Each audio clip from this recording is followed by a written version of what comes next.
বিমল ভাই কি অবস্থা? এই তো ভাই আছি ভালোই। আপনার কি অবস্থা? এই তো দিনকাল কেমন চলতেছে ভাই? আরে ভাই চলতেছে, আল্লাহ রাখছে ভালোই। আচ্ছা ভাই 100 দিয়ে পাইছি। বাইরের ভাগ কিন্তু আমার দিতে হইব। কে আমি পাইছি, আমি নিমু। আপনার দিমু কে লেগে? দিতে অর্ধেক ভাগ আমি পাবো না। না আমি দিমু না। তো ভাই টাকাই দা পাইছি, এটা আমারই। তুই ভাগ দিবা না? না দিমু না ভাই। না আমার দিলে- বন্ধু আছেন, আমার বন্ধু আছেন, কিন্তু আমি তার বাকি দিমু না।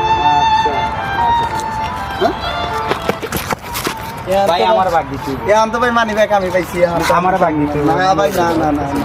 না ভাগ দিতে হইবে। না না ভাই টাকার ভাগ তুমি দাও নাই, তোমার এই মানি ব্যাগের ভাগ দেওয়া হবে না। হ্যালো টাকাটা কই বলো, মাথা খারাপ হয়ে গেল রে, টাকাটা কই বলো। তো কথা হলো কি ভাই, আমার ভাগ দিতে হইবে। ভাগ দেওয়া হবে না ভাই কি বিচারেন? ভাই, আমার টাকা হারাইছে, পাইছে না তুমি? ও ভাই আমি পাইছি নেন। ভাই ভালো হয়েছে ভাই, হয়েছে থাকো ভাই। ভাই ওই আপনার মানি ব্যাগ পাইছে? ভাই আমার মানি ব্যাগ হারাইছে। আই রে, আমি এটা কি করলাম? আমি 100 দিয়ে দিলাম, মানি ব্যাগ বেলে ওর নাই।